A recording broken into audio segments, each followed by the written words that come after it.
ਵਾਹਿਗੁਰੂ ਜੀ ਕਾ ਖਾਲਸਾ ਵਾਹਿਗੁਰੂ ਜੀ ਕੀ ਫਤਿਹ। ਮੈਂ ਤੁਹਾਡੀ ਹੋਸਟ ਨੀਲਮ ਕੌਰ ਤੇ ਮੈਂ ਟੀਵੀ 84 ਦੇ ਸਾਰੇ ਦਰਸ਼ਕਾਂ ਦਾ ਹਾਰਦਿਕ ਸਵਾਗਤ ਕਰਦੀ ਹਾਂ ਪ੍ਰੋਗਰਾਮ ਸੱਚੋ ਸੱਚ ਵਿੱਚ। ਰੋਜ਼ਾਨਾ ਦੀ ਤਰ੍ਹਾਂ ਤੁਹਾਡੇ ਤੇ ਸਾਡੇ ਹਰਮਨ ਪਿਆਰੇ ਡਾਕਟਰ ਅਮਰਜੀਤ ਸਿੰਘ ਮੇਰੇ ਨਾਲ ਬੈਠੇ ਹੋਏ ਨੇ। ਆਓ ਨਾ ਮਿਲ ਕੇ ਪ੍ਰੋਗਰਾਮ ਸ਼ੁਰੂ ਕਰਦੇ ਹਾਂ। ਜੀ ਡਾਕਟਰ ਸਾਹਿਬ, welcome to our show. Thank you very much. ਜੀ ਡਾਕਟਰ ਸਾਹਿਬ, ਅੱਜ 20 ਮਾਰਚ 2015 7 ਚੇਤ ਨਾਨਕਸ਼ਾਹੀ ਸੰਮਤ 547 ਦਾ ਦਿਨ ਹੈ ਤੇ ਡਾਕਟਰ ਸਾਹਿਬ, ਪ੍ਰੋਗਰਾਮ ਦੇ ਸ਼ੁਰੂ ਵਿੱਚ ਅੱਜ ਤੁਸੀਂ ਕਿਹੜੀਆਂ ਅਹਿਮ ਘਟਨਾਵਾਂ ਸਾਡੇ ਦਰਸ਼ਕਾਂ ਨਾਲ ਸਾਂਝੀਆਂ ਕਰਨ ਜਾ ਰਹੇ ਹੋ? ਦੇਖੋ, ਅੱਜ ਦਾ ਪ੍ਰੋਗਰਾਮ ਅਸੀਂ ਬੜੇ ਭਰੇ ਮਨ ਨਾਲ ਕਰ ਰਹੇ ਹਾਂ ਕਿਉਂਕਿ ਅੱਜ ਉਹੀ ਮਨਹੂਸ ਜਿਹੜਾ ਕਿ ਗੁਲਾਮੀ ਦਾ ਸੂਚਕ ਕੌਮਾਂ ਦੇ ਨਾਲ ਵਾਪਰਦਾ ਹੈ, ਉਹ ਜਿਹਾ ਦਿਨ ਹੈ ਜੀ ਕਿ ਅੱਜ ਤੋਂ ਠੀਕ 15 ਸਾਲ ਪਹਿਲਾਂ 20 ਮਾਰਚ 2000 ਨੂੰ ਜਦੋਂ ਕਿ ਅਮਰੀਕਾ ਦੇ ਪ੍ਰੈਜ਼ੀਡੈਂਟ ਬਿਲ ਕਲਿੰਟਨ ਭਾਰਤ ਦੇ ਦੌਰੇ 'ਤੇ ਦਿੱਲੀ ਏਅਰਪੋਰਟ 'ਤੇ ਪਹੁੰਚੇ ਤੇ ਠੀਕ ਉਸੇ ਵੇਲੇ ਕਸ਼ਮੀਰ ਵਾਦੀ ਦੇ ਜ਼ਿਲ੍ਹਾ ਅਨੰਤਨਾਗ ਦੇ ਪਿੰਡ ਚਿੱਠੀ ਸਿੰਘਪੁਰਾ ਵਿੱਚ 35 ਸਿੱਖਾਂ ਨੂੰ, ਮੇਲ ਮੈਂਬਰਸ ਨੂੰ ਘਰਾਂ 'ਚੋਂ ਕੱਢ ਕੇ ਗੁਰਦੁਆਰੇ ਦੀ ਕੰਧ ਨਾਲ ਖੜ੍ਹਾ ਕਰਕੇ ਤੇ ਉਹਨਾਂ ਨੂੰ ਐਲ ਕੈਪੀਨੋ ਸਟਾਈਲ ਨਾਲ ਐਗਜ਼ੀਕਿਊਟ ਕਰ ਦਿੱਤਾ ਗਿਆ, ਮਾਰ ਦਿੱਤਾ ਗਿਆ ਜੀ। ਐਲ ਕੈਪੀਨੋ ਕਿਸੇ ਵੇਲੇ ਸ਼ਿਕਾਗੋ ਦਾ ਇੱਕ ਬੜਾ ਵੱਡਾ ਗੈਂਗਸਟਰ ਸੀ ਔਰ ਉਹਦਾ ਇਹ ਸਟਾਈਲ ਸੀ ਕਿ ਉਹ ਜਦੋਂ ਵੀ ਆਪਣਾ ਸ਼ਿਕਾਰ ਜਿਸ ਨੂੰ ਉਹਨੇ ਬਣਾਉਣਾ ਉਹਨਾਂ ਨੂੰ ਚੁਣਦਾ ਸੀ ਤੇ ਕੰਧ ਨਾਲ ਖੜਾ ਕਰਕੇ ਔਰ ਉਹਨਾਂ ਨੂੰ ਮੁਕਾਉਣਾ। ਸੋ ਇਹ ਇੱਕ ਦਹਿਸ਼ਤ ਵੀ ਪੈਦਾ ਕਰਦਾ। ਪਰ ਜਿਸ ਤਰੀਕੇ ਨਾਲ ਭਾਰਤ ਦੀਆਂ ਖੁਫੀਆ ਏਜੰਸੀਆਂ ਨੇ ਪ੍ਰੈਜ਼ੀਡੈਂਟ ਕਲਿੰਟਨ ਦੀ ਵਿਜ਼ਿਟ ਦੇ ਨਾਲ ਇਸ ਕਤਲੇਆਮ ਨੂੰ ਜੋੜਿਆ ਔਰ ਜਿਵੇਂ ਉਹਨਾਂ ਨੇ ਸਿਰਫ ਮੇਲ ਮੈਂਬਰ ਹੀ ਕੱਢੇ, ਇੱਕ ਦਹਿਸ਼ਤ ਜੈਨੋਸਾਈਡ ਜਾਂ ਨਸਲਕੁਸ਼ੀ ਦਾ ਇੱਕ ਤਰੀਕਾ ਹੁੰਦਾ ਹੈ ਕਿਉਂਕਿ ਇਹੋ ਜਿਹੀ ਧਮਕੀ ਕਦੇ ਇੱਕ ਬ੍ਰਿਗੇਡੀਅਰ ਨੇ, ਸ਼ਾਇਦ ਸਿਨਹਾ ਉਹਦਾ ਨਾਂ ਸੀ, ਝਬਾੜ ਔਰ ਉਸ ਇਲਾਕੇ ਦੇ ਜਿਹੜੇ ਲਗਭਗ ਕਈ ਪਿੰਡਾਂ ਦੇ 25-30 ਪਿੰਡਾਂ ਦੇ ਸਰਪੰਚ ਪੰਚ ਸੀ, ਉਹਨਾਂ ਨੂੰ ਇਕੱਠੇ ਕਰਕੇ ਦਿੱਤੀ ਸੀ ਕਿ ਵੀ ਤੁਸੀਂ ਇਹ ਗੱਲ ਭੁੱਲ ਜਾਓ ਕਿ ਵੀ ਤੁਹਾਡੀ ਅਸੀਂ ਪਛਾਣ ਸਿੱਖ ਦੇ ਤੌਰ 'ਤੇ ਰਹਿਣ ਦਿਆਂਗੇ, ਅਸੀਂ ਤੁਹਾਡੇ ਸਾਰੇ ਮੇਲ ਮੈਂਬਰ ਮਾਰ ਦਿਆਂਗੇ ਔਰ ਤੁਹਾਡੀਆਂ ਔਰਤਾਂ ਨੂੰ ਆਪਣੇ ਕੈਂਪਾਂ 'ਚ ਰੱਖਾਂਗੇ ਔਰ ਉਹਨਾਂ 'ਚੋਂ ਉਹ ਨਸਲ ਕੱਢਾਂਗੇ ਜਿਹੜੀ ਕਿ ਭਾਰਤ ਦੇ ਨਾਲ ਲਾਇਲ ਹੋਏ, ਭਾਰਤ ਦੇ ਨਾਲ ਵਫਾਦਾਰ ਹੋਏ। ਸੋ ਉਹਨਾਂ ਨੇ ਜਿਸ ਅੰਦਾਜ਼ 'ਚ ਇਹ ਐਕਸ਼ਨ ਕੀਤਾ ਔਰ ਅੱਜ ਜਦੋਂ ਅਸੀਂ ਚਿੱਠੀ ਸਿੰਘਪੁਰਾ ਪਿੰਡ ਵੱਲ ਨਜ਼ਰ ਮਾਰਦੇ ਹਾਂ 15 ਸਾਲ ਬੀਤ ਚੁੱਕੇ ਨੇ ਔਰ ਦਰਸ਼ਕ ਸਕਰੀਨ ਦੇ ਉੱਤੇ ਉਹ ਪਿਕਚਰਸ ਵੀ ਦੇਖ ਸਕਦੇ ਨੇ। ਔਰ ਜਿਵੇਂ ਪ੍ਰੋਗਰਾਮ ਤੋਂ ਪਹਿਲਾਂ ਮੈਂ ਇਹ ਕਹਿ ਰਿਹਾ ਸੀ ਕਿ ਮੇਰੀਆਂ ਅੱਖਾਂ ਅੱਗੋਂ, ਮਨ ਦੀਆਂ ਅੱਖਾਂ ਅੱਗੋਂ ਛੋਟੇ ਛੋਟੇ ਬੱਚੇ ਬੱਚੀਆਂ ਦੀ ਉਹ ਪਿਕਚਰ ਜਿਹੜੀ ਕਿ ਇੱਕਦਮ ਬਾਅਦ ਅਗਲੇ ਦਿਨ ਦੀ ਹੈ, ਕਦੇ ਵੀ ਮੈਂ ਇਸ ਨੂੰ ਭੁਲਾ ਨਹੀਂ ਸਕਦਾ ਕਿ ਕਿਵੇਂ ਅੱਜ 15 ਸਾਲਾਂ 'ਚੋਂ ਗੱਭਰੂ ਹੋ ਗਏ ਨੇ, ਲੇਕਿਨ ਕਿਵੇਂ ਉਹਨਾਂ ਦੀਆਂ ਮਾਤਾਵਾਂ ਨੇ ਜਦੋਂ ਤੁਸੀਂ 35 ਮੇਲ ਮੈਂਬਰ ਮਾਰ ਦਿੰਦੇ ਹੋ, 35 ਘਰ ਉਜਾੜੇ, ਉਹਨਾਂ ਦੀਆਂ ਜਿਹੜੀਆਂ ਵਿਡੋਜ਼ ਨੇ ਉਹਨਾਂ ਨੇ ਜ਼ਿੰਦਗੀ ਕਿਵੇਂ ਗੁਜ਼ਾਰੀ, ਉਹਨਾਂ ਦੇ ਮਾਪਿਓ। ਔਰ ਆਲਰੇਡੀ ਕਸ਼ਮੀਰ ਵਾਦੀ 'ਚ ਜਿੱਥੇ ਕਿ 1999 ਤੋਂ ਹਥਿਆਰਬੰਦ ਸੰਘਰਸ਼ ਚੱਲ ਰਿਹਾ ਹੈ ਔਰ ਲਗਾਤਾਰ 25 ਸਾਲ ਉਹ ਪਹਿਲਾਂ ਹੀ ਇੱਕ ਡਰ ਦੇ ਪਰਛਾਵੇਂ ਥੱਲੇ ਜੀ ਰਹੇ ਸੀ ਕਿਉਂਕਿ ਇੱਕ ਪਾਸੇ ਉਹਨਾਂ 'ਤੇ ਜਿਹੜੇ ਕਸ਼ਮੀਰ ਵਾਦੀ ਦੇ ਸਿੱਖ ਨੇ ਉਹਨਾਂ 'ਤੇ ਹਮੇਸ਼ਾ ਇਹ ਪ੍ਰੈਸ਼ਰ ਰਿਹਾ ਇੰਡੀਅਨ ਗਵਰਨਮੈਂਟ ਔਰ ਫੌਜ ਜਿਹੜੀ ਹੈ ਉਹਨਾਂ ਨੂੰ ਆਪਣੇ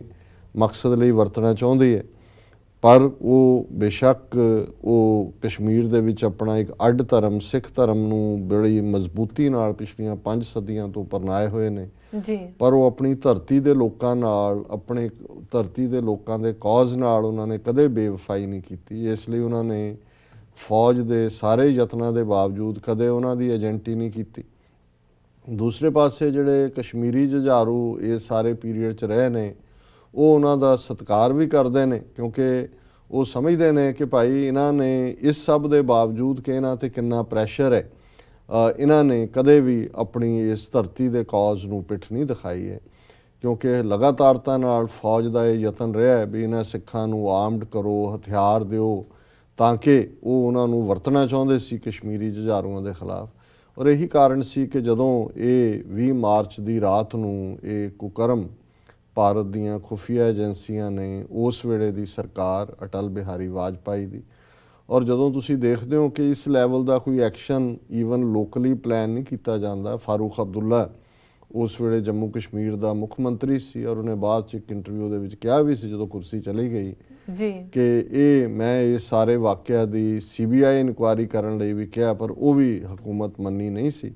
ਕਿਉਂਕਿ ਇਹ ਪਲੈਨਿੰਗ ਤਾਂ ਫਾਰੂਕ ਅਬਦੁੱਲਾ ਨੂੰ ਵੀ ਜਿਹੜਾ ਉਹ ਕੋਈ ਭਰੋਸੇ 'ਚ ਲੈ ਕੇ ਨਹੀਂ ਕੀਤਾ ਗਿਆ। ਫੌਜ ਦੇ ਥੱਲੇ ਹੈ, 6-7 ਲੱਖ ਫੌਜ ਕਸ਼ਮੀਰ ਵਾਦੀ 'ਚ ਬੈਠੀ ਹੈ ਔਰ ਉਸ ਵੇਲੇ ਵਾਜਪਾਈ ਦੀ ਸਰਕਾਰ 'ਚ LK ਅਡਵਾਨੀ ਜਿਹੜਾ ਉਹ ਹੋਮ ਮਿਨਿਸਟਰ ਹੈ।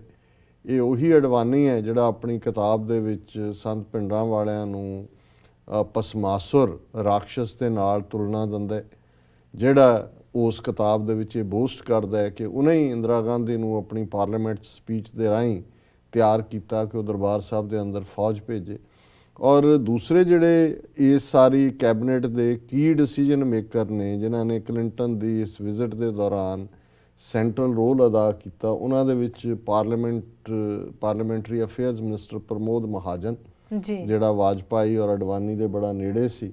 ਔਰ ਨੈਸ਼ਨਲ ਸਿਕਿਉਰਿਟੀ ਐਡਵਾਈਜ਼ਰ ਕਿਉਂਕਿ ਇਹ ਪੋਸਟ ਹੀ ਇਹਦੇ ਲਈ ਕ੍ਰੀਏਟ ਕੀਤੀ ਸੀ ਬਰਜੇਸ਼ ਮਿਸ਼ਰਾ ਜਿਹੜਾ ਕਿ ਸਿੱਖਾਂ ਦੇ ਲਈ ਨਫ਼ਰਤ ਨਾਲ ਭਰਿਆ ਹੋਇਆ ਹੈ। ਇਹ ਉਸ ਕਿਸਮ ਦਾ ਹੀ ਸਾਰਾ ਬਰਜੇਸ਼ ਮਿਸ਼ਰੇ ਦਾ ਰੋਲ ਰਿਹਾ ਜੋ ਜਿਹਾ ਮਲੋਏ ਧਾਰਦਾ ਰਿਹਾ ਇੰਟੈਲੀਜੈਂਸ ਬਿਊਰੋ 'ਚ ਜਾਂ ਥਰਡ ਏਜੰਸੀ 'ਚ RN ਕੌ ਜਿਹਨੇ ਕਿ ਰਾਹ ਦੇ ਚੀਫ ਹੁੰਦੇ ਆ ਜੂਨ 84 ਦਾ ਜਿਹੜਾ ਘੱਲੂਘਾਰ ਹੈ ਉਸ ਨੂੰ ਪਲਾਨ ਕੀਤਾ ਜੀ। ਔਰ ਇਹ ਸਾਰਾ ਜਿਹੜਾ ਔਰ ਜਿਸ ਤਰੀਕੇ ਨਾਲ ਗੱਲ ਇਸ ਰਾਤ 20 ਮਾਰਚ ਦੀ 35 ਸਿੱਖਾਂ ਦੇ ਮਾਰੇ ਜਾਣ ਤੱਕ ਮਹਿਦੂਦ ਨਹੀਂ ਰਹੀ, ਠੀਕ 5 ਦਿਨ ਬਾਅਦ 25 ਮਾਰਚ ਨੂੰ ਉਸ ਚਿੱਠੀ ਸਿੰਘਪੁਰਾ ਤੋਂ ਹੀ ਨੇੜੇ ਇੱਕ ਹੋਰ ਪੱਥਰੀਬਲ ਪਿੰਡ ਹੈ, ਉੱਥੋਂ ਦੇ 5 ਨੌਜਵਾਨਾਂ ਨੂੰ ਜਿਹੜਾ ਹੈ ਉਹ ਚੁੱਕ ਕੇ ਰਾਤ ਨੂੰ ਲਿਜਾ ਕੇ ਘਰੋਂ ਮਾਰ ਦਿੱਤਾ ਗਿਆ, ਮੁਸਲਮਾਨ ਨੌਜਵਾਨਾਂ ਨੂੰ। ਔਰ ਇਹ ਕਹਾਣੀ ਬਣਾਈ ਗਈ ਕਿ ਜਿਨ੍ਹਾਂ ਨੇ ਪਹਿਲਾਂ ਤਾਂ 20 ਮਾਰਚ ਵਾਲੀ ਘਟਨਾ ਨੂੰ ਸਿੱਧੇ ਤੌਰ ਤੇ ਕਿਹਾ ਗਿਆ ਕਿ ਜੀ ਇਹ ਪਾਕਿਸਤਾਨ ਬੇਸਡ ਲਸ਼ਕਰੇ ਤਾਇਬਾ ਜਿਹੜੀ ਜਥੇਬੰਦੀ ਹੈ ਉਹਦਾ ਕੰਮ ਹੈ ਜੀ। ਔਰ 25 ਮਾਰਚ ਨੂੰ ਉਹਨਾਂ 5 ਨੂੰ ਪੱਥਰੀਬਲ ਤੋਂ ਚੁੱਕ ਕੇ ਇਹ ਪ੍ਰੋਪੇਗੈਂਡਾ ਕੀਤਾ ਗਿਆ ਕਿ ਜੀ ਇਹ ਜਿਹੜੇ ਲਸ਼ਕਰੇ ਤਾਇਬਾ ਦੇ 5 ਸੀ ਮਾਰਨ ਵਾਲੇ ਇਹ ਪਾਕਿਸਤਾਨ ਤੋਂ ਆਏ ਸੀ ਔਰ ਇਹ ਪੁਲਿਸ ਮੁਕਾਬਲਾ ਇਹ ਜਿਹੜੀ ਫੌਜ ਨੇ ਉਹਨਾਂ ਨੂੰ ਮਾਰ ਮੁਕਾਇਆ ਔਰ ਚੈਪਟਰ ਓਵਰ ਔਰ ਉਹਨਾਂ ਨੂੰ ਦਫਨਾ ਦਿੱਤਾ ਗਿਆ। ਲੇਟਰ ਔਨ ਕਿਉਂਕਿ ਪਹਿਲਾਂ ਘਰਾਂ 'ਚੋਂ ਇਹ ਤਾਂ ਆਮ ਕਹਾਣੀ ਹੈ ਕਸ਼ਮੀਰ ਵਾਦੀ ਜੋ ਪੰਜਾਬ ਦੇ ਵਿੱਚ 1980 1990 'ਚ ਚੱਲਦਾ ਰਿਹਾ, ਕਸ਼ਮੀਰ ਵਾਦੀ 'ਚ ਪਿਛਲੇ ਲਗਭਗ 25-26 ਸਾਲ ਤੋਂ ਚੱਲ ਰਿਹਾ, 1999 ਤੋਂ ਜਦੋਂ ਤੋਂ ਉੱਥੇ ਹਥਿਆਰਬੰਦ ਸੰਘਰਸ਼ ਸ਼ੁਰੂ ਹੋਇਆ ਔਰ ਘਰਦਿਆਂ ਨੂੰ ਲੱਗਿਆ ਕਿ ਭਾਈ ਕੋਈ ਲੈ ਗਏ ਨੇ ਛੱਡ ਦੇਣਗੇ ਜਾਂ ਕਿਤੇ ਜਾ ਕੇ ਕੋਈ ਪਤਾ ਲੱਗੇਗਾ ਵੀ ਕਿੱਥੇ ਜੇਲ੍ਹ 'ਚ ਰੱਖਿਆ ਜਾਂ ਕੀ ਹੈ। ਪਰ ਜਦੋਂ ਕੁਝ ਦਿਨ ਨਹੀਂ ਆਏ ਔਰ ਜਦੋਂ ਇਹ ਹੋਇਆ ਕਿ ਜੀ ਇਹ ਤਾਂ ਜਿਹੜੇ ਨੇ ਲਸ਼ਕਰੇ ਤਾਇਬਾ ਦੇ ਸੀ, ਫਿਰ ਉਹਨਾਂ ਨੇ ਸਮਹਾਉ ਜਦੋਂ ਉਹ ਭੱਜ ਨੱਠ ਕਰ ਰਹੇ ਸੀ ਕਿੱਥੇ ਗਏ ਤਾਂ ਉਹਨਾਂ ਨੇ ਕੱਪੜੇ ਦੇਖੇ ਕਿ ਵੀ ਜਿੱਥੇ ਦਫਨਾਨ ਤੋਂ ਪਹਿਲਾਂ ਜਾਂ ਜੋ ਵੀ ਉਹਨਾਂ ਦੇ ਸੀ ਉਹਨਾਂ ਕਿਹਾ ਇਹ ਤਾਂ ਸਾਡੇ ਨੇ ਮੁੰਡੇ ਜਿਹੜੇ ਚੱਕੇ ਸੀ ਜੀ। ਔਰ ਇੰਨਾ ਕੁ ਫਿਰ ਇਸ ਦੇ ਉੱਤੇ ਜਿਹੜਾ ਐਜੀਟੇਸ਼ਨ ਹੋਈ ਕਿ ਉਹਨਾਂ ਦੀਆਂ ਲਾਸ਼ਾਂ ਨੂੰ ਜਿਹੜੇ 5 ਦਫਨਾਏ ਸੀ ਉਹਨਾਂ ਨੂੰ ਕੱਢ ਕੇ ਉਹਨਾਂ ਦੇ ਜਿਹੜੇ ਨੇ ਫੋਰੈਂਸਿਕ ਐਕਸਪਰਟਸ ਨੇ ਉਹਨਾਂ ਦੇ ਫਿੰਗਰਪ੍ਰਿੰਟ ਦੂਜੇ ਤੀਜੇ ਲਏ ਔਰ ਇਹ ਪਤਾ ਲੱਗਾ ਕਿ ਵੀ ਉਹ ਤਾਂ ਉਹਨਾਂ ਨੂੰ ਪਹਿਲਾਂ ਕਿਹਾ ਜਾ ਰਿਹਾ ਸੀ ਜੀ ਇਹ ਬਾਹਰਲੇ ਮੂਲ ਦੇ ਕੋਈ ਉਜ਼ਬੈਕ ਹੈ, ਕੋਈ ਚੈਚਨੀਅਨ ਹੈ, ਪਾਕਿਸਤਾਨ ਤੋਂ ਆਏ ਨੇ। ਫਿਰ ਉਹ ਲੱਗਾ ਵੀ ਉਹ ਤਾਂ ਉਹਨਾਂ ਦੇ ਨੇ ਔਰ ਇਸ ਦੇ ਉੱਤੇ ਕਾਫੀ ਦੇਰ ਜਿਹੜੀ ਹੈ ਚਰਚਾ ਰਹੀ ਔਰ ਈਵਨ ਪਹਿਲਾਂ ਤਾਂ CBI ਇਨਕੁਆਇਰੀ ਮਾਰਕ ਨਹੀਂ ਕੀਤੀ ਜੀ। ਜੇ CBI ਇਨਕੁਆਇਰੀ 2012 'ਚ CBI ਨੇ ਆਪਣੀ ਰਿਪੋਰਟ ਦੇ ਵਿੱਚ ਜਦੋਂ ਇਹ ਕੇਸ ਅੱਗੇ ਤੁਰਿਆ ਕਿਉਂਕਿ ਰੌਲਾ ਪਿਆ ਬਹੁਤ, ਉਹ ਤਾਂ ਪਤਾ ਲੱਗ ਗਿਆ ਵੀ ਇਹ ਝੂਠ ਹੈ ਕਿ ਵੀ ਇਹ ਤਾਂ ਇਹਨਾਂ ਨੇ ਲੋਕਲੀ ਸਿੱਖ ਵੀ ਮਾਰ ਦਿੱਤੇ 35 ਮੁਸਲਮਾਨ ਵੀ ਮਾਰ ਦਿੱਤੇ ਔਰ ਇਸ ਦਾ ਜਦੋਂ ਕਾਫੀ ਚਰਚਾ ਹੋਈ ਤੇ CBI ਨੇ 2012 'ਚ ਇਹ ਕਿਹਾ ਕਿ it was A cold blooded murder, ਇਹ ਜਿਹੜੇ 5 ਮਾਰੇ ਨੇ ਪੱਥਰੀਬਲ 'ਚ ਇਹਨਾਂ ਦਾ ਕਤਲ ਹੋਇਆ ਔਰ ਸੁਪਰੀਮ ਕੋਰਟ ਨੇ ਫਾਈਨਲੀ ਇਹ ਕਿਹਾ ਕਿ ਜੀ ਕਿਉਂਕਿ ਇਹ ਜਿਹੜੇ 5 ਆਰਮੀ ਆਫੀਸਰ ਜਿਹਨਾਂ 'ਚ ਬ੍ਰਿਗੇਡੀਅਰ ਰੈਂਕ ਦੇ ਸੀ ਇਹਦੇ 'ਚ ਇਨਵੋਲਵ, ਉਹਨਾਂ ਨੇ ਕਿਹਾ ਜੀ ਕਿਉਂਕਿ ਇਹ ਆਰਮੀ ਦਾ ਕੇਸ ਬਣਦਾ ਇਸ ਲਈ ਸਿਵਲ ਕੋਰਟ 'ਚ ਅਸੀਂ ਟਰਾਇਲ ਨਹੀਂ ਕਰ ਸਕਦੇ, ਆਰਮੀ ਜਿਹੜੀ ਹੈ ਉਹ ਆਪਣਾ ਟਰਾਇਲ ਕਰੇਗੀ ਔਰ 2014 ਦੇ ਵਿੱਚ ਆਰਮੀ ਨੇ ਜਿਹੜਾ ਉਹ ਟਰਾਇਲ ਦੇ ਵਿੱਚ ਕਰਕੇ ਇਹ ਕਿਹਾ ਕਿ ਜੀ ਕਿਉਂਕਿ ਇਹਨਾਂ 5 ਆਫੀਸਰਸ ਦੇ ਖਿਲਾਫ ਕੋਈ ਪ੍ਰਾਈਮਾ ਫੇਸੀ ਕੇਸ ਨਹੀਂ ਬਣਦਾ, ਕੋਈ ਮੁੱਢਲਾ ਕੇਸ ਨਹੀਂ ਬਣਦਾ, ਇਸ ਲਈ ਕੇਸ ਕਲੋਜ਼ਡ। ਸੋ ਅੱਜ ਵੀ ਜਦੋਂ ਹੁਣ ਮੀਡੀਆ ਨੇ ਤਾਂ ਇਸ ਖਬਰ ਨੂੰ ਹੀ ਗਾਇਬ ਕੀਤਾ ਹੋਇਆ, ਇੱਕ ਅੱਧੇ ਮੀਡੀਆ ਨੇ ਛਾਪਿਆ ਔਰ ਉਹਦੇ 'ਚ ਇੱਕ ਪਾਸੇ 35 ਸਿੱਖਾਂ ਦੇ ਯਤੀਮ ਬੱਚੇ ਔਰ ਵਿਡੋਜ਼ ਉਹ ਇਨਸਾਫ ਮੰਗ ਰਹੇ ਨੇ ਕਿ ਭਾਈ ਸਾਨੂੰ ਦੱਸੋ ਤਾਂ ਸਹੀ ਕਿ ਸਾਡੇ ਲਵਡ ਵਨਸ ਨੂੰ, ਸਾਡੇ ਆਪਣਿਆਂ ਨੂੰ ਕਿਹਨੇ ਮਾਰਿਆ। ਤੇ ਨਾਲ ਹੀ ਪੱਥਰੀਵਾਲ ਦੇ ਵਿੱਚ 5 ਮਾਰੇ ਗਏ ਕਸ਼ਮੀਰੀ ਨੌਜਵਾਨਾਂ ਦੀਆਂ ਪਤਨੀਆਂ, ਮਾਵਾਂ, ਉਹਨਾਂ ਦੇ ਬੱਚੇ। ਉਹ ਕਹਿ ਰਹੇ ਨੇ ਕਿ 15 ਸਾਲ ਬੀਤ ਗਏ ਨੇ, ਔਰ ਇਹਦੇ ਬਾਵਜੂਦ ਕਿ ਇਹ ਗੱਲ ਸਾਹਮਣੇ ਆਈ, ਹੁਣ ਜਿਹੜੀ ਫੌਜ ਹੈ ਉਹ 5 ਚੁੱਕ ਕੇ ਕਿਉਂ ਮਾਰੇਗੀ? ਜੀ ਜ਼ਾਹਰ ਹੈ ਕਿ ਇਹ ਜਿਹੜੀ ਇਸ ਲੈਵਲ ਦੀ ਕੰਸਪੀਰੇਸੀ ਜਾਂ ਸਾਜ਼ਿਸ਼ ਹੈ ਇਹ ਦਿੱਲੀ ਲੈਵਲ ਤੇ ਘੜੀ ਗਈ। ਹੁਣ ਕਿਉਂਕਿ ਇਹ ਉਹ ਪੀਰੀਅਡ ਸੀ 2000 ਦਾ ਜਦੋਂ ਕਿ ਕਸ਼ਮੀਰ ਦੇ ਵਿੱਚ ਆਜ਼ਾਦੀ ਲਹਿਰ ਪੂਰੇ ਜੋਬਨ ਤੇ ਸੀ, ਔਰ ਕਲਿੰਟਨ ਨੇ ਜ਼ਾਹਰ ਹੈ ਕਿ ਗੱਲਬਾਤ ਦੇ ਵਿੱਚ ਇਸ ਦਾ ਜ਼ਿਕਰ ਕਰਨਾ ਸੀ ਕਿ ਭਾਈ ਇਸ ਮਸਲੇ ਨੂੰ ਹੱਲ ਕਰੋ, ਕਸ਼ਮੀਰ ਡਿਸਪਿਊਟਡ ਟੈਰੀਟਰੀ ਹੈ, UN ਸਿਕਿਉਰਿਟੀ ਕਾਉਂਸਲ ਦੇ ਰੈਜ਼ੋਲੂਸ਼ਨ ਨੇ। ਸੋ ਇਹ ਕਾਰਾ ਕਰਕੇ ਉਹਨਾਂ ਨੇ 2 ਪਰਪਸ ਇਹਦੇ ਨਾਲ, ਉਹਨਾਂ ਦੇ ਰਾਦਰ 3 ਉਹਨਾਂ ਦੇ ਮੋਟਿਵ ਸੀ ਏਜੰਸੀਆਂ ਦੇ। ਪਹਿਲਾ ਤਾਂ ਇਹ ਸੀ ਕਿ ਵੀ ਕਲਿੰਟਨ ਦੀ ਵਿਜ਼ਿਟ ਨਾਲ ਦੇ ਐਨ ਜਦੋਂ ਉਹ ਉਤਰਿਆ ਹੀ ਹੈ ਕਰ ਦਿਓ ਤਾਂ ਕਿ ਸਾਰਾ ਜਿਹੜਾ ਧਿਆਨ ਹੈ ਉਹ ਉਧਰ ਨੂੰ ਚਲਾ ਜਾਏ। ਨਾਲ ਹੀ ਉਹਨਾਂ ਦੇ ਮੀਡੀਆ ਨੇ ਪ੍ਰਚਾਰ ਕਰ ਦਿੱਤਾ ਕਿ ਜੀ ਲਸ਼ਕਰੇ ਤਾਇਬਾ ਨੇ ਕੀਤਾ ਪਾਕਿਸਤਾਨ ਦੇ ਖਾਤੇ 'ਚ, ਔਰ ਬਜਾਏ ਇਸ ਦੇ ਕਿ ਅਸਲ ਕਾਤਲ ਇੰਡੀਅਨ ਏਜੰਸੀਜ਼ ਜਾਂ ਆਰਮੀ ਦੇ ਉੱਤੇ ਫੋਕਸ ਹੋਏ, ਗੱਲ ਇੱਧਰ ਨੂੰ ਚਲੇ ਗਈ ਕਿ ਦੇਖੋ ਜੀ ਪਾਕਿਸਤਾਨ ਸਪਾਂਸਰ ਟੈਰਰਿਸਟ ਆਏ ਔਰ ਉਹਨਾਂ ਨੇ ਇਹ ਐਕਟ ਕੀਤਾ ਜੀ। ਦੂਸਰਾ ਪੱਖ, ਕਿਉਂਕਿ ਜਦੋਂ ਜਗਮੋਹਨ ਗਵਰਨਰ ਸੀ 80s ਦੇ ਵੀ ਜੰਮੂ ਕਸ਼ਮੀਰ ਦਾ, ਜਿਹੜੀ ਕਸ਼ਮੀਰੀ ਪੰਡਤਾਂ ਦੀ ਹਿਜਰਤ ਹੋਈ ਕਸ਼ਮੀਰ ਵਾਦੀ ਚੋਂ, ਇਹ ਵੀ ਇੱਕ ਬੜਾ ਗਲਤ ਇੰਪ੍ਰੈਸ਼ਨ ਹੈ ਕਿ ਜੀ ਕਸ਼ਮੀਰੀ ਜੁਝਾਰੂਆਂ ਨੇ ਕਸ਼ਮੀਰੀ ਪੰਡਤਾਂ ਨੂੰ ਕੱਢਿਆ। ਗੱਲ ਠੀਕ ਨਹੀਂ ਹੈ। ਇਹ ਜਗਮੋਹਨ ਉਹੀ ਨਟੋਰੀਅਸ ਜਗਮੋਹਨ ਹੈ ਜਿਹਨੇ ਜਦੋਂ ਐਮਰਜੈਂਸੀ 1976 ਦੇ ਪੀਰੀਅਡ 'ਚ ਇੰਦਰਾ ਗਾਂਧੀ ਨੇ ਲਾਈ ਤੇ ਦਿੱਲੀ ਦੇ ਵਿੱਚ ਉਹਨੇ ਤੁਰਕਮਾਨ ਗੇਟ ਔਰ ਦੂਸਰੀਆਂ ਜਿਹੜੀਆਂ ਮੁਸਲਮਾਨਾਂ ਦੀਆਂ ਆਬਾਦੀਆਂ, ਮਸੀਤਾਂ ਸਭ ਲੈਵਲ ਕਰ ਦਿੱਤੀਆਂ ਸੀ, ਪੂਰਾ ਨਫ਼ਰਤ ਨਾਲ ਭਰਿਆ ਹੋਇਆ। ਸੋ ਉਹ ਕਸ਼ਮੀਰ ਦੇ ਵਿੱਚ ਇੱਕ ਵੱਡਿਓ ਵਡਾਂਗਾ ਮੁਸਲਮਾਨਾਂ ਦਾ ਉਹਨਾਂ ਨੇ ਪਲਾਨ ਕੀਤਾ ਹੋਇਆ ਸੀ ਉਸ ਪੀਰੀਅਡ ਦੇ ਵਿੱਚ ਕਿ ਜੇ ਬੰਬਾਰਡ ਕਰਨਾ ਪੈਂਦਾ ਘਰਾਂ ਨੂੰ ਔਰ ਪੂਰਾ ਉਹਨਾਂ ਨੂੰ ਤਬਾਹ ਕਰ ਦਿਓ। ਹੁਣ ਕਿਉਂਕਿ ਵਾਦੀ ਦੇ ਵਿੱਚ ਘਰ ਬਹੁਤੇ ਲੱਕੜ ਦੇ ਨੇ, ਜੇ ਉੱਥੇ ਮੁਸਲਮਾਨ ਨੇ, ਨਾਲ ਪੰਡਤ ਵੀ ਨੇ, ਨਾਲ ਸਿੱਖ ਵੀ ਨੇ, ਔਰ ਉਹ ਸਾਰਾ ਉਸ ਕਿਸਮ ਦਾ ਜੇ ਇੱਕ ਪਾਸਿਓਂ ਅੱਗ ਲੱਗੇਗੀ ਸਾਰੇ ਹੀ ਸੜਨਗੇ ਜੀ। ਸੋ ਉਹਨਾਂ ਨੇ ਬੜੇ ਪਲੈਨਡ ਤਰੀਕੇ ਨਾਲ ਕਸ਼ਮੀਰੀ ਪੰਡਤ ਜਿਹੜੇ ਨੇ ਉੱਥੋਂ ਕੱਢੇ, ਔਰ ਅੱਜ ਕਸ਼ਮੀਰੀ ਪੰਡਤਾਂ ਦਾ ਇਸ਼ੂ ਇਸ ਲੈਵਲ ਤੇ ਲੈ ਗਏ ਕਿ ਜੀ ਹੁਣ ਉਹਨਾਂ ਨੂੰ ਪਹਿਲਾਂ ਤਾਂ ਪੂਰੀਆਂ ਸਹੂਲਤਾਂ, ਕੋਈ ਜੰਮੂ ਬੈਠਾ ਹੈ, ਕੋਈ ਦਿੱਲੀ ਬੈਠਾ ਹੈ, ਤੇ ਹੁਣ ਇਹ ਉਸੇ ਤਰ੍ਹਾਂ ਹੀ ਉੱਥੇ ਸਿਕਿਉਰਿਟੀ ਜ਼ੋਨ ਕਸ਼ਮੀਰ ਦੇ ਵਿੱਚ ਕ੍ਰੀਏਟ ਕਰਨਗੇ ਉਹਨਾਂ ਦੇ ਲਈ, ਜਿਵੇਂ ਯਹੂਦੀਆਂ ਨੇ ਇਜ਼ਰਾਈਲ ਦੇ ਵਿੱਚ ਯਹੂਦੀਆਂ ਦੇ ਲਈ ਵੈਸਟ ਬੈਂਕ ਹੋਏ, ਗਾਜ਼ਾ ਹੋਏ, ਉਹਨਾਂ ਦੇ ਵਿੱਚ ਉਹ ਉਹਨਾਂ ਨੂੰ ਬਿਠਾ ਕੇ ਜਿਹੜੇ ਬਾਹਰਲੇ ਜੂਜ਼ ਨੇ ਉਹਨਾਂ ਦੇ ਆਲੇ ਦੁਆਲੇ ਉਹਨਾਂ ਨੇ ਜਿਹੜੇ ਨੇ ਉਹ ਸਿਕਿਉਰਿਟੀ ਦਸਤੇ ਲਾਏ ਹੋਏ ਨੇ, ਨਾਲੇ ਉਹਨਾਂ ਦੀ ਜ਼ਮੀਨ ਤੇ ਕਬਜ਼ਾ ਹੈ। ਸੋ ਇਹ ਐਗਜ਼ੈਕਟਲੀ ਮੋਦੀ ਦੀ ਲਾਈਨ, ਔਰ ਜੇ ਇਹਨਾਂ ਦੀ ਹਕੂਮਤ ਟੁੱਟੀ ਜੰਮੂ ਕਸ਼ਮੀਰ ਜਿਹੜੀ ਮੁਫਤੀ ਮੁਹੰਮਦ ਸੈਯਦ ਦੇ ਨਾਲ ਬੀਜੇਪੀ ਨੇ ਬਣਾਈ, ਤਾਂ ਇਹੀ ਇਸ਼ੂ ਹੋਏਗਾ ਕਿਉਂਕਿ ਇਹ ਡਿਟਰਮਿੰਡ ਨੇ। ਇਸ ਬਜਟ ਦੇ ਵਿੱਚ ਵੀ ਜਿਹੜਾ ਇਹਨਾਂ ਨੇ ਪੇਸ਼ ਕੀਤਾ ਕਸ਼ਮੀਰੀ ਪੰਡਤਾਂ ਦੇ ਮੁੜ ਵਸੇਵੇ ਦੇ ਲਈ ਤਾਂ ਕਰੋੜਾਂ ਰੁਪਏ ਰੱਖੇ ਹੋਏ ਨੇ, ਲੇਕਿਨ ਇਹ ਚਿੱਠੀ ਸਿੰਘਪੁਰਾ ਜਿੱਥੇ ਕਿ ਇਹਨਾਂ ਦੀਆਂ ਏਜੰਸੀਆਂ ਨੇ 35 ਸਿੱਖ ਮਾਰੇ, ਉਹਨਾਂ ਦਾ ਕੋਈ ਕਦੇ ਜ਼ਿਕਰ ਵੀ ਨਹੀਂ ਹੁੰਦਾ ਕਿਉਂਕਿ ਇਹ ਉਹਨਾਂ ਦੀ ਆਪਣੀ ਕਾਰਵਾਈ ਸੀ। ਹੁਣ ਕਸ਼ਮੀਰੀ ਪੰਡਤ ਤਾਂ ਹਿਜਰਤ ਕਰ ਗਏ, ਸਿੱਖ ਜਿਹੜੇ ਨੇ ਉਹ ਅੜ ਗਏ। ਉਹਨਾਂ ਨੇ ਕਿਹਾ ਜੀ ਇਹ ਤਾਂ ਸਾਡਾ ਫਾਦਰਲੈਂਡ ਹੈ, ਅਸੀਂ ਤਾਂ ਸਦੀਆਂ ਤੋਂ ਇੱਥੇ ਵਸਦੇ ਹਾਂ, ਅਸੀਂ ਇਹ ਛੱਡ ਕੇ ਨਹੀਂ ਜਾਣਾ, ਔਰ ਸਾਡੀ ਕੋਈ ਪ੍ਰੋਬਲਮ ਨਹੀਂ ਹੈ ਸਾਡੇ ਕਸ਼ਮੀਰੀ ਮੁਸਲਮਾਨ ਭਰਾਵਾਂ ਦੇ ਨਾਲ। ਹੁਣ ਇਹ ਇੱਕ ਸਬਕ ਸਿਖਾਉਣ ਦੀ ਗੱਲ ਵੀ ਸੀ ਤਾਂ ਕਿ ਐਸਾ ਡਰ ਪੈਦਾ ਕਰ ਦਿਓ ਸਿੱਖਾਂ 'ਚ ਤਾਂ ਕਿ ਇਹ ਜਿਹੜੇ ਨੇ ਕਸ਼ਮੀਰ ਵਾਦੀ ਨੂੰ ਛੱਡ ਕੇ ਨਿਕਲ ਜਾਣ। ਔਰ ਇਹ ਜਿਹੜਾ ਕਰ ਹੈ ਇਹ ਇਸ ਦੇ, ਔਰ ਮੈਂ ਸਮਝਦਾ ਵੀ ਸ਼ਾਬਾਸ਼ ਹੈ ਉਹਨਾਂ ਸਿੱਖਾਂ ਨੂੰ, ਵਾਦੀ ਦਿਆਂ ਨੂੰ, ਕਿ ਇਸ ਕਾਰੇ ਦੇ ਬਾਵਜੂਦ ਉਹਨਾਂ ਨੇ ਹਿਜਰਤ ਨਹੀਂ। ਉਹ ਤਾਂ ਐਕਸਪੈਕਟ ਕਰਦੇ ਸੀ ਕਿ ਜਿਵੇਂ ਐਨ ਮਾਸੀ ਕਸ਼ਮੀਰੀ ਪੰਡਤਾਂ ਦੀ ਹਿਜਰਤ ਕਰਵਾਈ ਹੈ, ਇੱਦਾਂ ਹੀ ਜਿਹੜੇ ਕਸ਼ਮੀਰੀ ਸਿੱਖ ਨੇ ਉਹਨਾਂ ਨੂੰ ਅਸੀਂ ਉਹਨਾਂ ਦੇ ਉੱਥੋਂ ਕੱਢਾਂਗੇ, ਉਹ ਕੈਂਪਾਂ 'ਚ ਬੈਠੇ ਹੋਣਗੇ। ਔਰ ਤੀਸਰਾ ਪਰਪਸ ਇਹਦੇ ਨਾਲ ਕਿ ਫਿਰ ਜਿਹੜੇ ਸਿੱਖ ਅੱਜ ਕਸ਼ਮੀਰੀਆਂ ਦੇ ਨਾਲ ਜਾਂ ਮੁਸਲਮਾਨਾਂ ਦੇ ਨਾਲ ਹਮਦਰਦੀ ਰੱਖਦੇ ਨੇ, ਅਸੀਂ ਸਾਡਾ ਐਨਮੀ ਇੱਕੋ ਇੰਡੀਅਨ ਸਟੇਟ ਹੈ, ਔਰ ਉਹ ਸਿੱਖ ਜਿਹੜੇ ਬੈਠੇ ਜਿਹੜੇ ਹਿਜਰਤ ਕਰਕੇ ਆਣਗੇ ਕੈਂਪਾਂ 'ਚ ਰੁਲ ਰਹੇ, ਫਿਰ ਜਿਹੜੇ ਬਾਹਰ ਬੈਠੇ ਵੀ ਸਿੱਖ ਨੇ ਉਹ ਦੇਖਣਗੇ ਔਰ ਉਹ ਕਹਿਣਗੇ ਮੁਸਲਮਾਨਾਂ ਪ੍ਰਤੀ ਉਹਨਾਂ ਦਾ ਨਾ ਪੱਖੀ ਰਵੱਈਆ ਹੋਏਗਾ ਕਿ ਦੇਖੋ ਇਹਨਾਂ ਨੇ ਸਾਡੇ ਨਾਲ 18ਵੀਂ ਸਦੀ 'ਚ ਕੀ ਕੀਤਾ ਸੀ ਔਰ ਅੱਜ ਸਾਡੇ ਨਾਲ ਕੀ ਕੀਤਾ। ਸੋ ਇਹ ਵਰਤਾਰਾ ਲਗਾਤਾਰਤਾ ਨਾਲ ਉਹਨਾਂ ਦਾ ਰਿਹਾ ਕਿ ਉਹਨਾਂ ਨੂੰ ਇਹ ਚੁੱਭਦਾ ਕਿ ਜਦੋਂ ਅਸੀਂ, ਔਰ ਜਦੋਂ ਵੀ ਸਾਡੀ ਕੋਈ ਵੀਡੀਓ ਅਪਲੋਡ ਹੁੰਦੀ ਹੈ ਜਿਸ ਕਿਸਮ ਦੇ ਇਸ ਕਿਸਮ ਦੇ ਹਿੰਦੂਤਵੀ ਥੱਲੇ ਕਾਮੈਂਟ ਲਿਖਦੇ ਨੇ ਜੀ, ਔਰ ਕਦੇ ਪਾਕਿਸਤਾਨ ਦਾ ਏਜੰਟ ਬਣਾ ਦਿੰਦੇ ਨੇ, ਕਦੇ ਕੋਈ ਹੋਰ ਬਣਾ ਦਿੰਦੇ ਨੇ, ਕਿਉਂਕਿ ਇਹ ਜਿਹੜਾ ਫੈਕਟਰ ਹੈ ਸਿੱਖਾਂ ਮੁਸਲਮਾਨਾਂ ਦਾ ਇੱਕ ਪੇਜ ਤੇ ਆਣਾ, ਜਿਹੜਾ ਕਿ ਇਹਨਾਂ ਨੇ ਸਦੀਆਂ 'ਚ ਤੋਂ ਇੱਕ ਤਰੀਕੇ ਦੇ ਨਾਲ ਇੱਕ ਫੈਕਟਰ ਨੂੰ ਦੂਸਰੇ ਦੇ ਖਿਲਾਫ ਇਸਤੇਮਾਲ ਕੀਤਾ ਹੈ।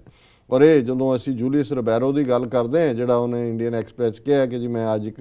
ਅਜਨਬੀ ਹਾਂ, ਉਹਨੂੰ ਵੀ ਇਹ ਰਿਅਲਾਈਜ਼ ਹੋਣਾ ਸ਼ੁਰੂ ਹੋਇਆ ਕਿ ਮੈਨੂੰ ਇੱਕ ਈਸਾਈ ਨੂੰ ਰਾਜੀਵ ਗਾਂਧੀ ਨੇ ਪਰਸਨਲੀ ਚੁਣਿਆ ਕਿ ਜਾ ਕੇ ਪੰਜਾਬ 'ਚ ਮੈਂ ਖਾਲਿਸਤਾਨ ਦੇ ਖਿਲਾਫ ਲੜਾਈ ਲੜਾਂ, ਤੇ ਅੱਜ ਮੇਰੇ ਆਪਣੇ ਲੋਕ ਜਿਹੜੇ ਨੇ ਉਹ ਕੀ ਸਫ਼ਰ ਕਰ ਰਹੇ ਨੇ, ਉਹਦੇ 'ਚੋਂ ਰਿਗਰੈਟ ਹੈ, ਗਿਲਟ ਹੈ ਕਿਤੇ ਨਾ ਕਿਤੇ ਕਿ ਕਿਵੇਂ ਮੈਨੂੰ ਵਰਤਿਆ। ਸੋ ਅਸੀਂ ਸਮਝਦੇ ਹਾਂ ਵੀ ਇਹ ਕਸ਼ਮੀਰ ਦੇ ਵਿੱਚ ਵੀ ਇਸੇ ਤਰ੍ਹਾਂ ਹੀ ਸਿੱਖਾਂ ਨੂੰ ਵਰਤਣਾ ਚਾਹੁੰਦੇ ਸੀ। ਪਹਿਲਾਂ ਉਹਨਾਂ ਨੂੰ ਏਜੰਟ ਬਣਾ ਕੇ ਕਿ ਇਹਨਾਂ ਨੂੰ ਆਰਮਸ ਦਿਓ ਔਰ ਇਹ ਲੜਨ। ਜਦੋਂ ਉਹਨਾਂ ਨੇ ਨਾ ਕੀਤੀ, ਉਹਨਾਂ ਨੇ ਕਿਹਾ ਜੀ ਇਹਨਾਂ ਦੀ ਫੋਰਸ ਹਿਜਰਤ ਕਰਾਓ ਜੀ ਔਰ ਇਹਨਾਂ ਨੂੰ ਮਾਰੋ। ਔਰ ਤੀਸਰਾ ਕਲਿੰਟਨ ਦੇ ਦੌਰੇ ਨੂੰ ਜਿਹੜਾ ਉਹ ਨਾਲ ਉਹਦੇ ਕੋਇਨਸਾਈਡ ਕਰਕੇ ਜਿਵੇਂ ਕੀਤਾ, ਔਰ ਇਹਦਾ ਸਭ ਤੋਂ ਔਰ ਇੱਕਦਮ ਲਸ਼ਕਰੇ ਤਾਇਬਾ। ਔਰ ਦੂਸਰਾ ਅਸੀਂ ਜਦੋਂ ਇਹ ਖਬਰ ਹੀ ਆਈ ਬਾਹਰ, ਉਦੋਂ ਅਸੀਂ ਵਾਸ਼ਿੰਗਟਨ DC ਤੋਂ ਇਹ ਪਲਾਨ ਕੀਤਾ, ਅਸੀਂ ਇੱਕਦਮ ਕਾਲ ਕੀਤਾ ਕਿ ਵੀ ਇਹ ਕੰਮ ਇੰਡੀਅਨ ਏਜੰਸੀਜ਼ ਦਾ ਹੈ।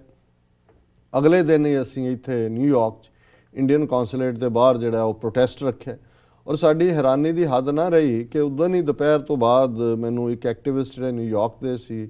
ਉਹਨਾਂ ਨੇ ਕਿਹਾ ਜੀ ਇੱਥੇ ਕੋਈ ਸਿੱਖ ਜਿਹੜੇ ਨੇ ਪਾਕਿਸਤਾਨ ਐਮਬੈਸੀ ਦੇ ਬਾਹਰ ਪ੍ਰੋਟੈਸਟ ਕਰ ਰਹੇ ਨੇ। ਮੈਂ ਕਿਹਾ ਜੀ ਤੁਹਾਨੂੰ ਭੁਲੇਖਾ ਨਾ ਲੱਗਾ ਹੋਏ ਵੀ ਅਸੀਂ ਅਜੇ ਫਲਾਇਰ ਤਾਂ ਨਹੀਂ ਬਾਹਰ ਕੱਢਿਆ ਹੈ, ਬਟ ਅਸੀਂ ਡਿਸਕਸ ਕਰ ਲਿਆ ਸਾਰਿਆਂ ਨਾਲ ਵੀ ਕਿੱਥੋਂ ਕਿੱਥੋਂ ਆਣਾ ਹੈ, ਬੱਸਾਂ ਤੇ ਜਾਂ ਦੂਜੇ।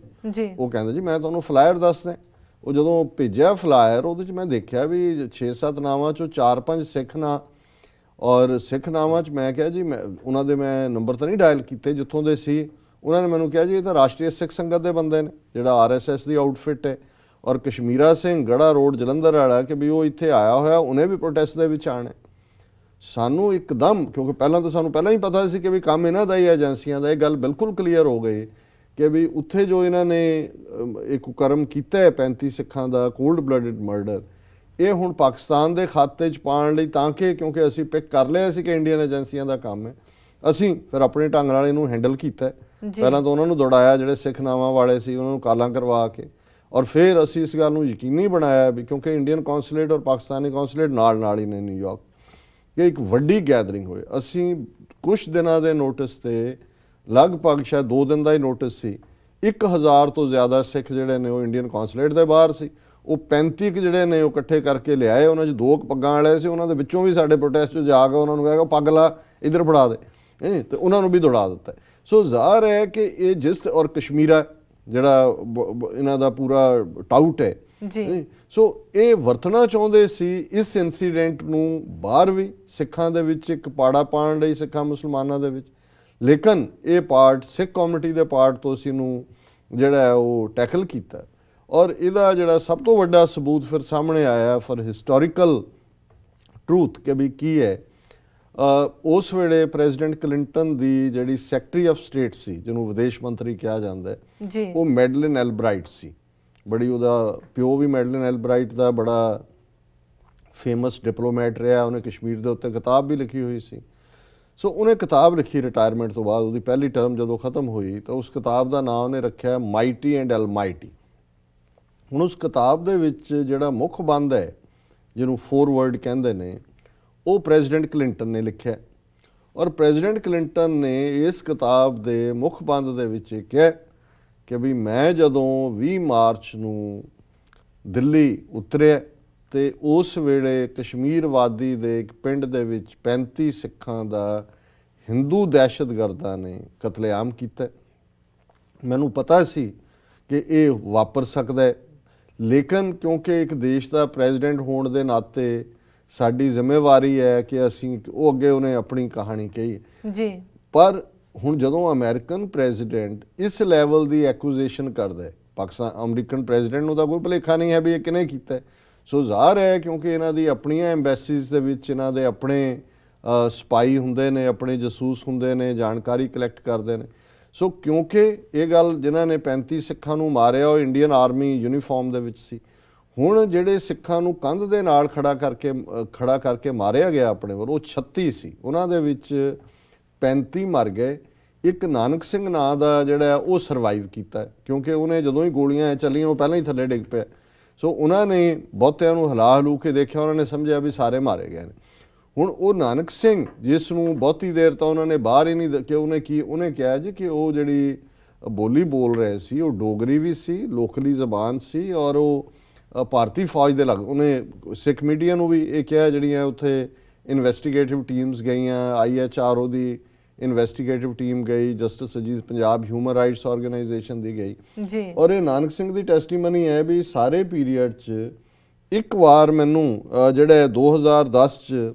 ਦਿੱਲੀ ਦੇ 30 ਹਜ਼ਾਰੀ ਕੋਰਟ 'ਚ ਸੱਦਿਆ ਗਿਆ ਐਵੀਡੈਂਸ ਦੇ ਲਈ, ਉਸ ਤੋਂ ਬਾਅਦ ਮੈਂ ਆਈ ਹੈਵ ਨੈਵਰ ਹਰਡ ਕਿ ਬਈ ਕੀ ਹੋਇਆ। ਸੋ ਅਸੀਂ ਸਮਝਦੇ ਹਾਂ ਕਿ ਇਹ ਇੱਕ ਲਿਵਿੰਗ ਐਵੀਡੈਂਸ ਜਿਹਨੇ, ਔਰ ਉਹਨੇ ਕਦੇ ਵੀ ਲਸ਼ਕਰੇ ਤਾਇਬਾ ਜਾਂ ਪਾਕਿਸਤਾਨ ਜਾਂ ਕਿਸੇ ਦੀ ਗੱਲ ਨਹੀਂ, ਉਹਨੇ ਕਿਹਾ ਜੀ ਸਾਨੂੰ ਸੱਚਾਈ ਨੂੰ ਪਹਿਲਾਂ ਬਾਹਰ ਲਿਆਉਣਾ ਚਾਹੀਦਾ ਕੀ ਹੈ ਕਿ ਕੀ ਹੋਇਆ। ਸੋ ਹੁਣ ਅਸੀਂ ਅੱਜ ਜਦੋਂ 15 ਸਾਲ ਬਾਅਦ ਇਸ ਦੀ ਚਰਚਾ ਕਰ ਰਹੇ ਹਾਂ, ਉਹੀ ਯਤੀਮ ਬੱਚਿਆਂ ਦੇ ਅਥਰੂ, ਉਹੀ ਵਿਡੋਜ਼, ਉਹੀ ਉਜੜੇ ਘਰ, ਉਹੀ ਕਮਾਈ ਵਾਲੇ ਬੰਦਿਆਂ ਦਾ ਚਲੇ ਜਾਣਾ, ਔਰ ਉਹ ਸਿਸਟਮ ਜਿਸ ਵਾਜਪਾਈ ਦੀ ਸਰਕਾਰ 'ਚ ਉਦੋਂ ਵੀ ਅਕਾਲੀ ਦਲ ਬਾਦਲ ਸੀ, ਇਹਨਾਂ ਨੂੰ ਸ਼ਰਮ ਨਹੀਂ ਆਉਂਦੀ ਹੈ। ਇਹ ਜਦੋਂ ਨਵੰਬਰ 84 ਦੀ ਗੱਲ ਹੁੰਦੀ ਹੈ, ਜੂਨ 84 ਦੀ ਗੱਲ ਹੁੰਦੀ ਹੈ ਅਸੈਂਬਲੀ 'ਚ ਵੀ ਪਰਸੋਂ, ਤਾਂ ਫਿਰ ਮੂੰਹ ਫਾੜ ਕੇ ਕਾਂਗਰਸ ਨੇ ਕੀਤਾ, ਤੁਸੀਂ ਕੀਤਾ, ਪਰ ਇਹਨਾਂ ਨੂੰ ਇਹ ਭੁੱਲ ਜਾਂਦਾ ਹੈ ਕਿ ਇਹਨਾਂ ਦੇ ਸਰਕਾਰ 'ਚ ਹੁੰਦਿਆਂ ਕਸ਼ਮੀਰਵਾਦੀ ਦੇ ਜਿਹੜੇ 35 ਬੇਗੁਨਾਹ ਸਿੱਖ ਨੇ ਉਹ ਮਾਰੇ ਗਏ ਸੀ, ਔਰ ਇਹਨਾਂ ਨੂੰ ਪਲਾਨ ਉਹਨਾਂ ਦੀਆਂ ਏਜੰਸੀਆਂ ਨੇ ਕੀਤਾ। ਔਰ ਅੱਜ ਤੱਕ ਬੇਸ਼ੱਕ ਨਵੰਬਰ 84 ਦੀ ਗੱਲ ਹੁੰਦੀ ਹੈ, ਉਹਨਾਂ ਦੇ ਕੰਪਨਸੇਸ਼ਨ ਦੀ ਗੱਲ ਹੋਈ ਹੈ, ਉਹਨਾਂ ਦੇ ਲਈ ਜਸਟਿਸ ਦੀ ਗੱਲ ਹੁੰਦੀ ਹੈ, ਪਰ ਅਸੀਂ ਕਸ਼ਮੀਰੀ ਸਿੱਖਾਂ ਨੂੰ ਇਵੇਂ ਹੀ ਭੁਲਾ ਦਿੱਤਾ ਹੈ ਜਿਵੇਂ ਉਹ ਸਾਡੇ ਸਿੱਖ ਧਰਮ ਦਾ ਹਿੱਸਾ ਹੀ ਨਾ ਹੋਣ, ਉਹ ਕੋਈ ਗੈਰ ਹੋਣ। ਲੇਕਿਨ ਆਫਰੀਨ ਹੈ ਉਹਨਾਂ ਨੂੰ ਕਿ ਉਹਨਾਂ ਨੇ ਇਹਨਾਂ ਹਾਲਾਤਾਂ ਦੇ ਵਿੱਚ ਵੀ ਉੱਥੇ ਸਿੱਖੀ ਦਾ ਝੰਡਾ ਬੁਲੰਦ ਰੱਖਿਆ ਹੋਇਆ ਹੈ ਜੀ। ਇਹਨਾਂ ਹਾਲਾਤਾਂ 'ਚ ਵੀ ਉਹਨਾਂ ਨੇ ਕਦੇ ਆਪਣਾ ਬੈਲੈਂਸ ਲੂਜ਼ ਨਹੀਂ ਕੀਤਾ। ਔਰ ਜੰਮੂ ਕਸ਼ਮੀਰ ਦੇ ਸਿੱਖ ਇਸ ਵਾਰ ਫੇਰ ਜਿਵੇਂ ਜਦੋਂ ਹੜ੍ਹ ਲਿਆਂਦੇ ਗਏ ਨੇ ਉਹਦੇ 'ਚ ਵੀ ਵਰਸਟ ਸ਼ਿਕਾਰ ਹੋਏ। ਇੱਕ ਸਟੋਰੀ ਸਾਨੂੰ ਜਿਹੜੀ ਵਿਦ ਪਿਕਚਰਸ ਭੇਜੀ ਗਈ ਹੈ ਵੀ ਅੱਜ ਵੀ ਉਹ ਜਿਹੜੇ ਉਹਨਾਂ ਨੂੰ ਬੇਸ਼ੱਕ ਸ਼੍ਰੋਮਣੀ ਕਮੇਟੀ ਨੇ ਇਨੀਸ਼ੀਅਲੀ ਚੰਗਾ ਕੰਮ ਕੀਤਾ, ਜਾ ਕੇ ਲੰਗਰ ਲਾਇਆ, ਹੈਲਪ ਵੀ ਕੀਤੀ, ਪਰ ਔਰ ਬੱਚਿਆਂ ਨੂੰ ਸਕਾਲਰਸ਼ਿਪ ਦੇਣ ਦੀ ਗੱਲ ਵੀ ਕੀਤੀ, ਪਰ ਪ੍ਰੈਕਟੀਕਲੀ ਅਜੇ ਵੀ ਉਹਨਾਂ 'ਚੋਂ ਬਹੁਤ ਸਾਰੇ ਰੁਲ ਰਹੇ ਨੇ। ਉਹਨਾਂ ਨੂੰ ਕੋਈ ਕਿਸੇ ਨੇ ਘਰ ਬਣਾ ਕੇ ਨਹੀਂ ਦਿੱਤੇ। ਦੁਬਈ ਦੇ ਇੱਕ ਸਿੱਖ ਹੋਬਰਾਏ ਨੇ ਜਿਹੜੇ ਉੱਥੇ ਕੰਮ ਕਰ ਰਹੇ ਨੇ। ਅਸੀਂ ਕਿਸੇ ਦਿਨ, ਕਿਉਂਕਿ ਮੈਂ ਯਤਨ ਕਰ ਰਿਹਾ ਸੀ ਕਿ ਉੱਥੋਂ ਜਿਹੜਾ ਸਾਨੂੰ ਓਰੀਜਨਲ ਕੋਈ ਸੋਰਸ ਮਿਲੇ ਜਿਨ੍ਹਾਂ ਨਾਲ ਅਸੀਂ ਗੱਲਬਾਤ ਕਰੀਏ। ਸੋ ਉਹਨਾਂ ਨੂੰ ਇਹ ਡਬਲ ਟ੍ਰੈਜਡੀ ਉਸੇ ਹੀ ਵਾਦੀ ਦੇ ਸਿੱਖਾਂ ਨੂੰ ਇਹਨਾਂ ਫਲੱਡਸ ਦੇ ਨਾਲ ਹੋਈ, ਔਰ ਉਹਨਾਂ ਦੀ ਬਾਂਹ ਕਿਸੇ ਨੇ ਨਹੀਂ ਫੜੀ ਹੈ। ਹਕੂਮਤ ਤਾਂ ਜੋ ਕਰ ਹੀ ਰਹੀ ਹੈ, ਔਰ ਜੰਮੂ ਕਸ਼ਮੀਰ 'ਚ ਹੁਣ ਜਿਸ ਕਿਸਮ ਦਾ ਇਹ ਅਲਾਇੰਸ ਵੀ ਸਾਹਮਣੇ ਆਇਆ ਹੈ, ਸਮੱਸਿਆ ਇਹ ਹੈ ਕਿ ਬੇਸ਼ੱਕ ਜਿਹੜੇ ਕਸ਼ਮੀਰ ਦੇ ਆਜ਼ਾਦੀ ਪਸੰਦ ਮੁਸਲਮਾਨ ਨੇ, ਬੇਸ਼ੱਕ ਉਹ ਹੁਰੀਅਤ ਕਾਨਫਰੰਸ ਦੇ ਨਾਲ ਨੇ, ਸੈਯਦ ਅਲੀ ਸ਼ਾਹ ਗਿਲਾਨੀ ਔਰ ਦੂਸਰੇ, ਉਹ ਫੌਰਨ ਉੱਥੇ ਪਹੁੰਚ ਗਏ ਸੀ ਅਗਲੇ ਦਿਨ, ਔਰ ਉਹਨਾਂ ਨੇ ਕਿਹਾ ਕਿ ਜੀ ਇਹ ਕਰਤੂਤ ਏਜੰਸੀਆਂ ਦੀ ਹੈ, ਔਰ ਕਸ਼ਮੀਰੀਆਂ ਨੇ ਪੂਰਾ ਦਿਖਾਇਆ। ਪਰ ਜਿਹੜੀਆਂ ਰੂਲਿੰਗ ਪਾਰਟੀਆਂ ਨੇ ਉੱਥੇ, ਭਾਵੇਂ ਉਹ ਫਾਰੂਕ ਅਬਦੁੱਲੇ ਦਾ ਮੁੰਡਾ ਉਮਰ ਅਬਦੁੱਲਾ ਰਿਹਾ ਉੱਥੇ ਚੀਫ ਮਿਨਿਸਟਰ, ਜਾਂ ਹੁਣ ਸੈਯਦ ਮੁਫਤੀ ਮੁਹੰਮਦ ਸੈਯਦ ਹੈ, ਇਹਨਾਂ ਦੀ PDP ਵੀ, ਇਹਨਾਂ ਨੇ ਵੀ ਕਦੇ, ਔਰ ਇਹਨੇ ਤਾਂ ਆਪਣੀ ਕੈਬਨਿਟ 'ਚ ਵੀ ਕਿਸੇ ਸਿੱਖ ਨੂੰ ਨਹੀਂ ਲਿਆ ਹੈ। ਉਹ ਤਾਂ ਇੱਕ ਫਿਰ ਵੀ ਜਿਹੜਾ ਨਾਮ ਨੇ ਹੱਥ ਕੋ ਲੈ ਛੱਡਦੇ ਸੀ। ਸੋ ਅਸੀਂ ਸਮਝਦੇ ਹਾਂ ਵੀ ਕਸ਼ਮੀਰੀ ਸਿੱਖ ਬਿਲਕੁਲ ਯਤੀਮਾਂ ਵਾਂਗ ਨੇ। ਹਕੂਮਤਾਂ ਨੇ ਉਹਨਾਂ ਦੀ ਸਾਰ ਨਹੀਂ ਲਈ, ਔਰ ਮੁੱਖ ਤੌਰ ਦੇ ਉੱਤੇ ਸਿੱਖ ਕੌਮ ਜਿਨ੍ਹਾਂ 'ਚ ਉਦੋਂ ਬਹੁਤ ਇਸ ਦੇ ਲਈ ਜਜ਼ਬਾ ਸੀ, ਮਦਦ ਕਰਨ ਦੀ ਗੱਲ ਸੀ, ਪਰ ਮੈਨੂੰ ਨਹੀਂ ਲੱਗਦਾ ਕਿ ਇਨੀਸ਼ੀਅਲ ਥੋੜ੍ਹੀ ਬਹੁਤ ਹੈਲਪ ਤੋਂ ਬਾਅਦ ਕਿਸੇ ਨੇ ਫੋਲੋ ਕੀਤਾ ਹੋਏ ਕਿ ਉਹਨਾਂ ਦੇ ਬੱਚਿਆਂ ਦੀ ਐਜੂਕੇਸ਼ਨ, ਜਿਹੜੇ ਬੱਚੇ ਛੋਟੇ ਛੋਟੇ ਉਸ ਪਿਕਚਰ 'ਚ 3-3 4-4 ਸਾਲ ਦੇ ਨੇ, ਅੱਜ 18-19 ਸਾਲ ਦੇ ਮੁਟਿਆਰਾਂ ਗੱਭਰੂ ਹੋਣਗੇ, ਉਹਨਾਂ ਦੀ ਐਜੂਕੇਸ਼ਨ ਦਾ ਕੀ ਬਣਿਆ, ਉਹਨਾਂ ਦਾ ਫਿਊਚਰ ਕੀ ਹੈ। ਸੋ ਅਸੀਂ ਬੜੇ ਦੁਖੀ ਹਿਰਦੇ ਦੇ ਨਾਲ, ਜਿੱਥੇ ਅਸੀਂ ਇਸ ਗੁਲਾਮੀ ਦੇ ਕਰਸ ਦੀ ਗੱਲ ਕਰਦੇ ਜੀ, ਔਰ ਇਹ ਜਿਹੜੀ ਜਦੋਂ ਬਾਬਾ ਫਰੀਦ ਇਹ ਸ਼ਬਦ ਕਹਿੰਦੇ ਨੇ ਗੁਰਬਾਣੀ 'ਚ, ਜਿਹਨੂੰ ਅਸੀਂ ਪੜ੍ਹਦੇ ਹਾਂ ਕਿ ਫਰੀਦਾ ਬਾਰ ਪਰਾਇਆ ਬੈਸਨਾ ਸਾਈਂ ਮੁਝੇ ਨਾ ਦੇ, ਜੇ ਤੂੰ ਐਵੇਂ ਰਖਸੀ ਜਿਓ ਸਰੀਰੋਂ ਲੈ। ਇਹ ਗੁਲਾਮੀ, ਬਾਰ ਪਰਾਏ ਬੈਠਣਾ, ਔਰ ਇੱਕ ਤੋਂ ਬਾਅਦ ਇੱਕ ਕਿੱਥੇ ਹਜ਼ਾਰਾਂ ਵਿਧਵਾਵਾਂ ਦਿੱਲੀ ਦੇ ਉਹਨਾਂ ਤਰਲੋਕਪੁਰੀ, ਮੰਗੋਲਪੁਰੀ, ਸੁਲਤਾਨਪੁਰੀ ਇਲਾਕਿਆਂ ਦੀਆਂ, ਔਰ ਉਹਨਾਂ ਦੇ ਯਤੀਮ ਬੱਚੇ ਸਾਡੀਆਂ ਅੱਖਾਂ ਸਾਹਮਣੇ ਕਿਵੇਂ ਉਹਨਾਂ ਦੀਆਂ ਜਵਾਨੀਆਂ ਰੁਲ ਗਈਆਂ। ਉਹਨਾਂ ਦਾ ਸਾਰਾ ਜਿਹੜਾ ਪਾਰਟ ਹੈ 30 ਸਾਲ ਬਾਅਦ ਵੀ ਕੋਈ ਜਸਟਿਸ ਨਾਂ ਦੀ ਚੀਜ਼ ਨਹੀਂ ਹੈ, ਅਤੇ ਕਸ਼ਮੀਰ ਵਾਦੀ ਦੇ ਵਿੱਚ ਇਹ 15 ਸਾਲ ਬੀਤਣ ਬਾਅਦ ਵੀ ਉਹਨਾਂ ਦਾ ਕੋਈ ਵਾਲੀ ਵਾਰਸ ਨਹੀਂ ਹੈ। ਸੋ ਅਸੀਂ ਹਮਦਰਦੀ ਦੇ 4 ਸ਼ਬਦ ਹੀ ਕਹਿ ਸਕਦੇ ਹਾਂ। ਜੀ ਜੀ ਬਾਕੀ ਤਾਂ ਇਹੀ ਹੈ ਕਿ ਇਸ ਦਾ ਜਵਾਬ ਗੁਲਾਮੀ ਦੇ ਸੰਗਲ ਕੱਟਣਾ ਹੈ। ਜ਼ੁਲਮ ਦੇ ਸਾਹਮਣੇ ਸਿੱਖਾਂ ਦਾ ਜਿਹੜਾ ਰਿਐਕਸ਼ਨ ਰਿਹਾ ਉਹ ਤਾਂ ਇਹੀ ਰਿਹਾ। ਜੇ ਛੋਟੇ ਸਾਹਿਬਜ਼ਾਦੇ 7 ਤੇ 9 ਸਾਲ ਦੇ ਨੀਹਾਂ ਵਿੱਚ ਚਿਣੇ ਸੀ ਹਕੂਮਤ ਨੇ, ਤੇ ਸਿੱਖਾਂ ਨੇ ਇਹ ਕਿਹਾ ਸੀ ਵੀ ਇਸ ਸ਼ਹਿਰ ਦੀ ਅਸੀਂ ਇੱਟ ਨਾਲ ਇੱਟ ਖੜਕਾਣੀ, ਇਹਨੂੰ ਸਫਾਏ ਹਸਤੀ ਤੋਂ ਮਿਟਾਉਣਾ। ਤੇ ਅੱਜ ਉਹ ਰਿਜ਼ੋਲਵ ਕਿੱਥੇ ਹੈ ਕਿ ਜਿਸ ਦਿੱਲੀ ਤਖਤ ਨੇ ਜੂਨ 84, ਨਵੰਬਰ 84 ਪੰਜਾਬ ਔਰ 15 ਸਾਲ ਪਹਿਲਾਂ 35 ਇਹਨਾਂ ਬੇਗੁਨਾਹ ਸਿੱਖਾਂ ਨੂੰ ਮਾਰਿਆ ਹੈ, ਕਿਹੜੇ ਸਿੱਖਾਂ ਦਾ ਰਿਜ਼ੋਲਵ ਹੈ ਅੱਜ ਕਿ ਅਸੀਂ ਇਸ ਦਿੱਲੀ ਤਖਤ ਦਾ ਜਿਹੜਾ ਹੈ ਉਹ ਸਫਾਇਆ ਕਰਨਾ ਹੈ, ਇਹਨਾਂ ਨੂੰ ਅਸੀਂ ਜਿਹੜਾ ਸਬਕ ਸਿਖਾਉਣਾ ਔਰ ਅਸੀਂ ਆਪਣਾ ਆਜ਼ਾਦ ਦੇਸ਼ ਖਾਲਿਸਤਾਨ ਕ੍ਰੀਏਟ ਕਰਨਾ। ਮੈਂ ਸਮਝਦਾ ਵੀ ਜਦੋਂ ਤੱਕ ਇਹ ਰਿਜ਼ੋਲਵ ਨਹੀਂ ਹੋਏਗਾ, ਜਦੋਂ ਤੱਕ ਸਾਡੀਆਂ ਅੱਖਾਂ 'ਚ ਖੂਨ ਨਹੀਂ ਉਤਰੇਗਾ, ਜਦੋਂ ਤੱਕ ਸਾਡਾ ਦਿਲ ਜਿਹੜਾ ਹੈ ਉਹ ਉਸ ਪੀੜ ਨੂੰ, ਉਹਨਾਂ ਯਤੀਮ ਬੱਚਿਆਂ ਦੀ, ਉਹਨਾਂ ਭੈਣਾਂ ਦੀ ਉਸ ਦਰਦ ਨੂੰ, ਉਸ ਕੁਰਲਾਹਟ ਨੂੰ ਅਸੀਂ ਆਪਣੇ ਅੰਦਰ ਮਹਿਸੂਸ ਨਹੀਂ ਕਰਾਂਗੇ, ਅਸੀਂ ਜਿਹੜਾ ਇਸ ਆਜ਼ਾਦੀ ਦੇ ਰਸਤੇ 'ਤੇ ਤੁਰਾਂਗੇ ਹੀ ਨਹੀਂ। ਤੇ ਜੇ ਤੁਰਾਂਗੇ ਨਹੀਂ ਤੇ ਹੋਰ ਪਤਾ ਨਹੀਂ ਕਿੰਨੇ ਚਿੱਠੀ ਸੁੰਘਪੁਰੇ ਆਉਣ ਵਾਲੇ ਦਿਨਾਂ 'ਚ ਵਾਪਰਨਗੇ, ਕਿੰਨੇ ਨਵੰਬਰ 84 ਔਰ ਜੂਨ 84 ਜਿਹੜੇ ਨੇ ਉਹ ਸਾਨੂੰ ਅਵੇਟ ਕਰ ਰਹੇ ਨੇ ਇਹਨਾਂ ਜ਼ਾਲਮ ਹਾਕਮਾਂ ਦੇ ਹੱਥਾਂ 'ਚ। ਜੀ ਬਿਲਕੁਲ ਡਾਕਟਰ ਸਾਹਿਬ, ਤੁਹਾਡਾ ਵਿਚਾਰ ਬਿਲਕੁਲ ਹੀ ਵਧੀਆ ਸੀ। ਤੁਸੀਂ ਬੜੇ ਸਾਡੇ ਜਿਹੜੇ ਸਿੱਖੜੇ ਸ਼ਹੀਦ ਹੋਏ ਨੇ ਉਹਨਾਂ ਬਾਰੇ ਤੁਸੀਂ